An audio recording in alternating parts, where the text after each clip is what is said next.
नमस्कार, मैं हूँ सुजाता जयराम अय्यर, बेड नंबर 13 में फिर एक बार आपके साथ। हम भाई बहन बहुत दिनों बाद इकट्ठे हुए थे। पुरानी यादें, बचपन के दिन और बहुत सारी चुहल और साथ में मटर गश्ती, कभी ताश खेलना, कभी कुछ खाना पीना। इस उम्र में ज्यादा बाहर घूमना तो होता नहीं, घर ही में थे और अपनी पुरानी यादें ताजा कर रहे थे। ऐसे ही हम अपने पुराने घर गए। पुरानी घर को देखते ही लगा कि ये घर अब मेंटेनेंस मांगने लगा था। बहुत सारी दरारें थी उसमें जिनको भरने की आवश्यकता थी। उन दरारों को देखते देखते मेरे मन में आया कि रिश्ते भी तो ऐसे ही होते हैं ना। कितने ही रिश्तों में हम चाहे भाई बहन हो, चाहे कोई भी हो, थोड़ी थोड़ी दरारें आती हैं और फिर हम उनको अपने प्यार से, अपनी समझदारी से, अपने व्यवहार से भरने लगते हैं। ये रिश्ते भी मेंटेनेंस मांगते हैं। आपको नहीं लगता मैं बोल रही हूँ वो सच है? क्या आपको भी ऐसा ही लगता है? मुझे ज़रूर बताइएगा। आज की कहानी, वो दोनों पति पत्नी बहुत सुखी थे। बच्चे उनके बाहर थे और जिंदगी अच्छी ही जी रहे थे। दोनों हेल्दी थे। शाम को घूमते, सुबह अपनी अपनी हॉबीज में रहते, दोपहर का खाना खाते, सर्वेंट था घर में। देखा जाए तो ऊपरी तौर पे किसी भी चीज की कमी नहीं की, और एक मन ही मन में कहीं असुरक्षा की भावना थी। बार बार उनको लगता था कि अगर हमको कुछ हो गया तो हमको कौन देखेगा, हमको कुछ हो गया तो हमको कौन देखेगा। ये बात को बार बार कहते। ये बात सुनकर उनके घर के नौकर ने कहा, चिंता क्यों करते हैं, मैं तो हूं ना आपके साथ। पिछले 10 साल से आपके साथ ही बड़ा हुआ हूँ, आप ही के साथ रहता हूँ, तो मैं ही देखूंगा ना आपको। आप ऐसे क्यों सोचते हैं? उनकी आंखें भर आई सुनकर कि वाकई में हम तो भूल ही गए थे। ये सिर्फ खून का रिश्ता नहीं होता, बाकी रिश्ते भी बहुत मायने रखते हैं। आजू बाजू के पड़ोसी भी बहुत अच्छे हैं। हमें यह सुरक्षा की भावना क्यों आ रही?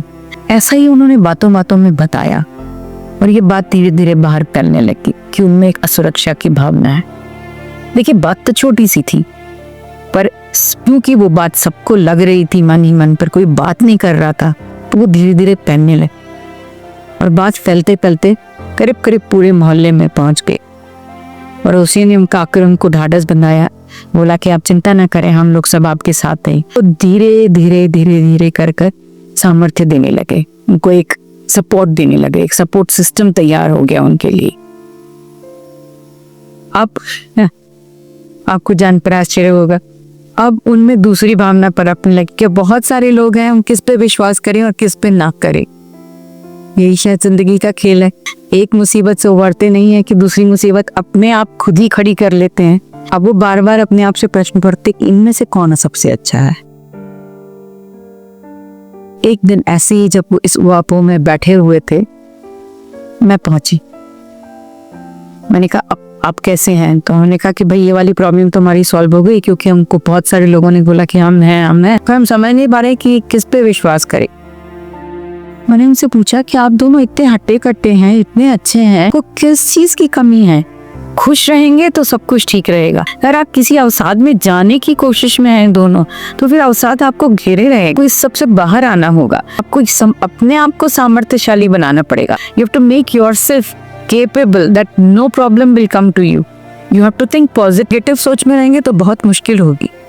मैंने कहा कि नहीं, हम ऐसा सोचते हैं पर फिर उसी अवसाद में आ जाते हैं, अरे कुछ हो गया तो। मुझे भी समझ में नहीं आया कि इनके प्रॉब्लम का क्या सॉल्व करूं। एक हफ्ते बाद मैं गई, देखा उनके घर के पास में एक कुत्ता बैठा हुआ था और वो लोग दोनों उस कुत्ते को खाना खिला रहे थे और वो कुत्ता उनसे काफी कुछ हिल मिल गया। मुझे बड़ा अच्छा लगा उनको देखकर।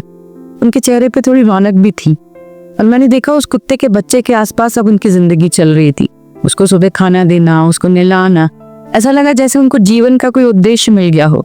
दिनों बाद जब मैं फिर से उनसे मिली तो उनके साथ वो कुत्ता भी घूम रहा था। मैंने उनसे पूछा, आप कैसे हैं? हमें सिक्योरिटी मिल गई। मैं देखती रह गई, इतने सारे मनुष्यों के बीच उनको उस जीव ने सहारा दिया जो न बोल सकता था न सुन सकता था। कभी कभी हमारे साथ भी ऐसे ही होता है। किसी ऐसे धागे को पकड़ लेते हैं जो हमें एक सपोर्ट देता है। क्या आपके जीवन में ऐसे कई धागे हैं? जो जरूर बताइएगा। नमस्कार।